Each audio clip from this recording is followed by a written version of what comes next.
Hello student, good morning all of you.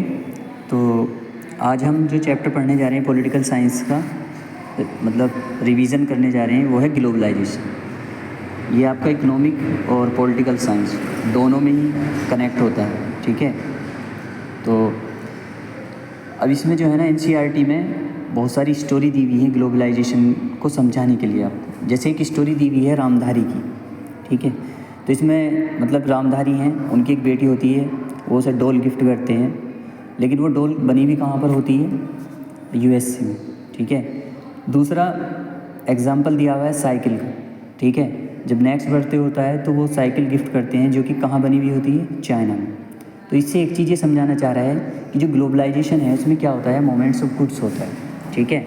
फिर दूसरा example दिया है सारिका का, ठीक है, जो कि फर्स्ट जनरेशन लर्नर है अपनी फैमिली में, क्योंकि उनकी फैमिली में पहले ऐसा नहीं होता था।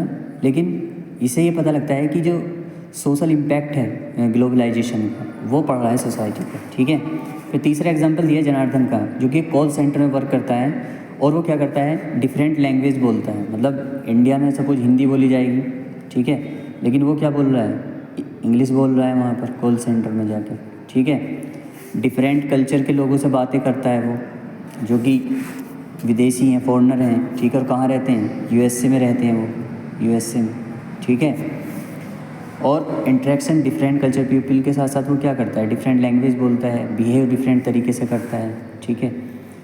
तो इन सब चीज़ों से एक चीज़ हमें पता लगती है कि जो ग्लोबलाइजेशन है वो क्या है? एक मल्टी डायमेंशनल कॉन्सेप्ट है, ठीक है, जिसमें टच होते हैं इकोनॉमिक, पॉलिटिकल और कल्चर, ठीक है। Manifestation and these must be adequately distinguish, ठीक है। अब लेकिन कभी कभी क्या होता है कि हम जल्दबाजी में क्या कर लेते हैं कि एज्यूम कर लेते हैं कि जो ग्लोबलाइजेशन है ना वो इकोनॉमिक कॉन्सेप्ट है। नहीं, ऐसा नहीं है। कभी कभी हम एक्सेप्ट कर लेते हैं कि जो ग्लोबलाइजेशन है वो प्योरली कल्चर फिनोमिना है। ऐसा नहीं है। ग्लोबलाइजेशन एक मल्टी डायमेंशनल फिनोमिना है, ठीक है।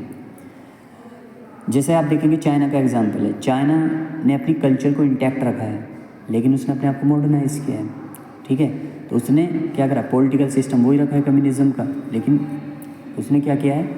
अपनी इकोनॉमी को क्या कर दिया है? ग्लोबलाइज कर दिया है, लेकिन अपनी कल्चर को इंटैक्ट किया। वहाँ पर चाइनीज़ ही बोली जाती है, ठीक है। तो ये है कि आप ग्लोबलाइजेशन को किस तरीके से लेते हैं, ठीक है। अब आता है कोज ऑफ ग्लोबलाइजेशन। अब सबसे बड़ा जो कोज है ना ग्लोबलाइजेशन का, पहले से ही और आज भी, वो है टेक्नोलॉजी। क्योंकि अगर आप इंडस वैली सिविलाइजेशन में भी देखेंगे तो नेविगेशन के थ्रू होता था, ठीक है। या अशोक मौर्यन टाइम में भी देखेंगे ना तो नेविगेशन से ही व्यापार होता था। तो टेक्नोलॉजी थी उनके पास नेविगेशन की, नाव बनाने वगैरह की, ठीक है। अगर नहीं होती तो कर नहीं पाते। आज भी उसी तरह से, आज टेक्नोलॉजी थोड़ी एडवांस है, ठीक है। तो जैसे इन्वेंशन ऑफ टेलीग्राफ हुआ, टेलीफोन हुआ, माइक्रोफोन, मोबाइल, प्रिंटिंग वगैरह, ठीक है। तो इसने क्या किया है? ग्लोबलाइजेशन को बढ़ाने में अहम रोल अदा किया है। लेकिन ये नहीं कह सकते कि ओनली यही फैक्टर है जिससे ग्लोबलाइजेशन फैला है। बहुत सारे फैक्टर हो सकते हैं ग्लोबलाइजेशन के, ठीक है। अब जैसे अब टेक्नोलॉजी में मैंने आपको बता दिया बहुत सारे इंस्ट्रूमेंट हैं। इसने क्या किया है? जो ह्यूमन लाइफ है ना, personal life as well as the professional life जो है उसे क्या कर दिया है, और जो कंट्री के रिलेशन है उन्हें क्या कर दिया? एकदम चेंज करके रख दिया, ठीक है। तो अब जैसे आज के टाइम में भी आप देखेंगे ना, मतलब ग्लोबलाइजेशन में कंट्री एक दूसरे पर डिपेंड है पूरी तरह से, ठीक है।